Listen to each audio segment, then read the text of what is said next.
شر و ئەوەرەبوون باندوورە هەرینەینی لە زاروکان دەکە.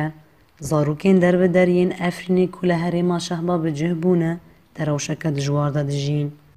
زاروکێن ji dibistan û lêstûkên xwe dûr ketine di şert û mecên zehmet da dimînin. Zarok rastî nexweşî û pirsgirêkên saxlemiyê tên. Rezoz dixwazê tinaya min ber müsteşfê bi westaqbul nakir. Halê me hev çî muxeyyem be. Dibê derkevî çî muxeyyem here mala xwe bibî. Mane fiskê. Wa kesekî dostokimeke hem ka ez ê biderêm mane fiskê. Xwedî jî ji metirsiyên li tenduristiya zarokên xwe bêzarin û gul û gazincan ji piştguhkirina wan dikin. Vala ka Xwedê dame em li Efrînê xwabîn di herokê bê Umrê wî top û tiving hatin me em ji ber reviyan hatin viran.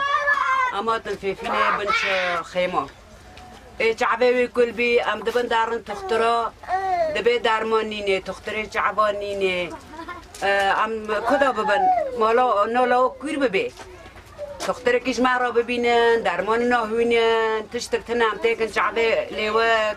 Di vê rewşa Kambax da heyva Sûriya Kurd bi derfetên xwe yên teng hewl dide çareseriyê ji zarokan re pêşkêş bike û çavdêriya saxlemiya derbideran bike.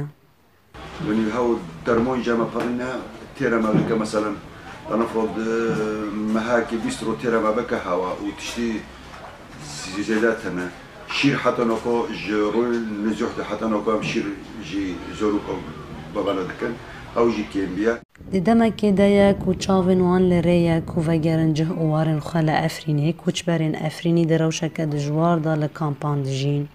Zarok nexweş dibin û çareserî lawaz e û derman kêm e. Lawmaşînî banga destekdayînê dikin. Newrûz Reşo, Dengê Amerîka, Herêma Şehba.